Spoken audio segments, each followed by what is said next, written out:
अंबादास दानवेंच्या निलंबनात 2 दिवसांची आता कपात करण्यात आली आहे। उद्यापासून अंबादास दानवे सभागृहात येणार आहेत आणि त्यापूर्वी दानवेंच्या निलंबनावर विधान परिषदेत चर्चा देखील होणार आहे।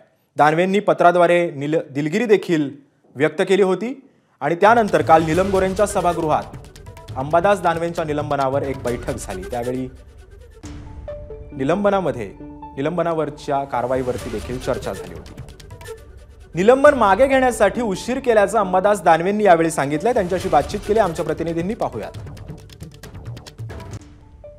काय तुमची हा निर्णय घेण्यात आला 5 दिवसात, आता 3 दिवस म्हणजे उद्यापासून तुम्हाला सभागृहात पुन्हा एकदा जाता येईल। तुम्ही जे पत्र दिलं होतं त्यानंतर आता हा निर्णय देण्यात आला। मला असं वाटतं फार काही मोठा निर्णय झाला अशातला काही भाग नाही। सरकारने फार लगेच मोठं औदार्य दाखवलं अशातला कोणताच भाग मला वाटत नाही।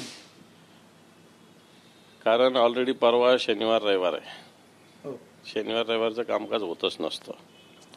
त्यामुळे एकीकडं सगळीकडून टीका टिप्पणी सरकारवर सगळं सुरू झालं, लोकांनी झोडपणं। म्हणून मला असं वाटतं यांनी हा सगळे निर्णय घेतलेले घ्यायचे असतं तर त्यांनी, खरं तर मी काल सकाळी पत्र दिलं होतं, कालच घ्यायला पाहिजे होता निर्णय। उशीर झाला असं वाटतं तुम्हाला? हो, उशीरच झालेला आहे ना, त्याला उशीरच झालेला आहे। कारण एकांगी निर्णय घेत असताना ठीक आहे, सभागृहाचं डेकोरम पाळणं माझी एकट्याची जबाबदारी नाही, सगळ्यांची जबाबदारी आहे। प्रसाद लाड यांचं असं म्हणणं होतं की फार विषय मला ताणायचा नाहीये आणि देवेंद्र फडणवीसांशी मी चर्चा केली आहे, त्यामुळे जो निर्णय घेतील सभापती तो मान्य असेल। हा, माझा अर्थ देवेंद्र फडणवीस यांनी वगैरेच हा निर्णय घेतला होता, सभापतींनी त्यांच्याच दबावाखाली निर्णय घेतला असंच मी म्हणेल ना। आता पुढचे 4 दिवस राहिले आहेत, ते 4 दिवसाची कशी प्लॅनिंग असणार आहे? कारण 2-3 दिवस तुमचे वाया गेले, म्हणजे 3 दिवस समजा वाया गेले तुमचे। नाही, वाया गेले असं नाही, माझं काम चालूच आहे। काय इथं बसलेलं जनता दरबारमध्ये खाली बसलो होतो मी, तर ठरवलं होतं नाही घेतलं तर मी सगळ्या विषयावर माझ्या सोशल मीडियाच्या माध्यमातून सगळ्या भूमिका मांडल म्हणून। अंबादास दानवेंना उशीर झाला होता दिलगिरी व्यक्त करायला, कारण त्याच दिवशी जर दिलगिरी व्यक्त झाली असती तर कदाचित ही कारवाई झाली नसती।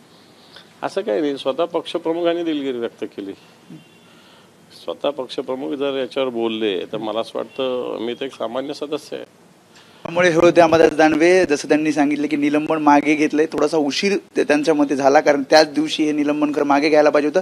मात्र त्याच आक्रमकतेने मी पुन्हा एकदा उद्या सभागृहात जाईल आणि उर्वरित जे दिवस आहेत त्या दिवसामध्ये सभागृहात विरोधी पक्षाची भूमिका मांडेल। कॅमेरामन अनिल संगरेसह मी वेदांत ने, एबीपी माझा, मुंबई। एबीपी माझा, उघडा डोळे बघा नीट।